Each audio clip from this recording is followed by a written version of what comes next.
আমি আগস্ট মাসের 4 তারিখে গুল্লি খাই, গুল্লি খাওয়ার পরে দিয়া গুল্লিটা লাগার পরে দিয়ে ওরা আমার চিকিৎসা করেনি, সরকারি হসপিটালে গুল্লি বিদ্যালয় চিকিৎসা করবো না, লাস্টে গুল্লি আমি শিলা হলাই, ঠিক আছে।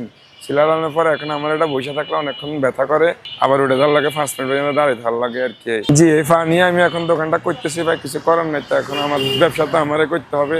এখন আমি যদি এটা বাংলাদেশি মানুষ আমার চাঁদাবাজ বলবে, ঠিক আছে, এই জন্য আমারটা আমি করতেছি। যত স্বৈরাচার সরকার 17 বছর ধরে ছিল, এই জন্য বিভিন্ন সময় বিভিন্ন চাঁদা দিয়ে থাকতে হইতো, চাঁদা ছাড়া কোনো থাকা যায় না এই এলাকায়, ঠিক আছে।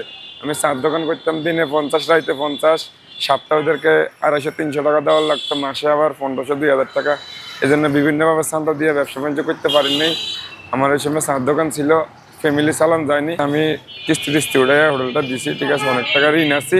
এখনো মনে করেন যে আমার হোটেলটা এখনো ফলাফল দেখে আমার লাভ হয় না, তারপর আমি কোন রকম করতেছি। ফাউন্ডেশন খুলছে ছাত্ররা, ওইখান থেকে আমি 1 লাখ টাকা পাই, ওনারা 1 লাখ টাকা আমার দেয়, ঠিক আছে।